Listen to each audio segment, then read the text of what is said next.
Hi అండి. ఈరోజు మనం one of the most popular and tasty అయిన సౌత్ ఇండియన్ బ్రేక్ఫాస్ట్ అండి మ్యాంగళూరు బన్స్ ఎలా చేయాలో చూద్దాం. ఇవి సాఫ్ట్గా, ఫ్లఫీగా అండ్ స్లైట్లీ స్వీట్గా ఉంటాయి.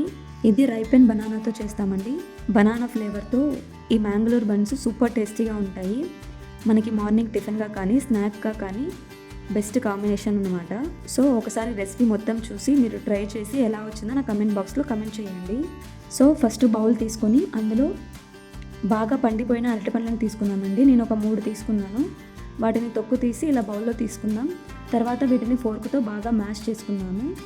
ఇలా బాగా మ్యాష్ చేసుకున్న తర్వాత ఇందులో 1 టీ స్పూన్ జీలకర్ర, 1 టేబుల్ స్పూన్ బెల్లం, 1 టేబుల్ స్పూన్ షుగర్ వేసుకొని బాగా మిక్స్ చేసుకుందామండి.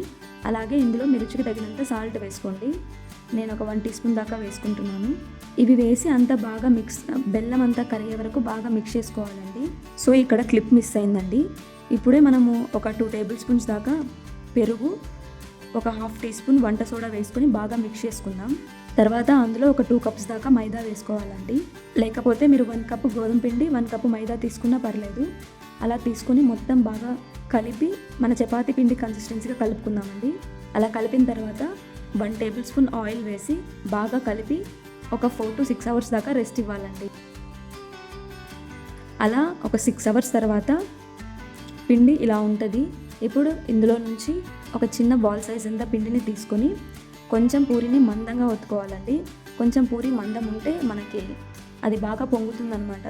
సో మీరు బాగా కొంచెం మందంగా ఒత్తుకుంటే మనకి బన్స్ అనేవి కొంచెం ఫ్లఫీగా వస్తాయి. అలా అన్నీ రెడీ చేసి పెట్టుకొని పక్కన పెట్టుకుందాం.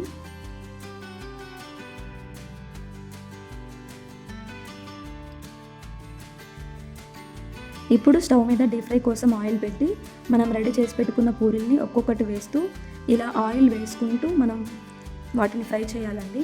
ఇలా ఆయిల్ వేయడం వల్ల మనకి పూరి అనేది బాగా పొంగుతుంది.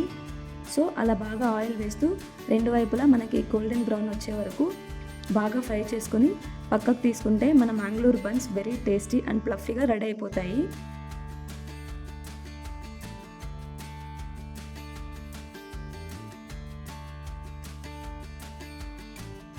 వీటికి కాంబినేషన్గా మనం కోకోనట్ చట్నీ కానీ సాంబార్ కానీ తీసుకోవచ్చండి. లేకపోతే స్నాక్ టైంలో అయినా తినొచ్చు. ఒకసారి ట్రై చేయండి. ఈ రెసిపీ మీకు ఎలా అనిపించిందో నా కమెంట్ బాక్స్లో కమెంట్ చేయండి. వీడియో చూస్తున్నారండి బట్ లైక్ చేయట్లేదు, సబ్స్క్రైబ్ చేసుకోవట్లేదు.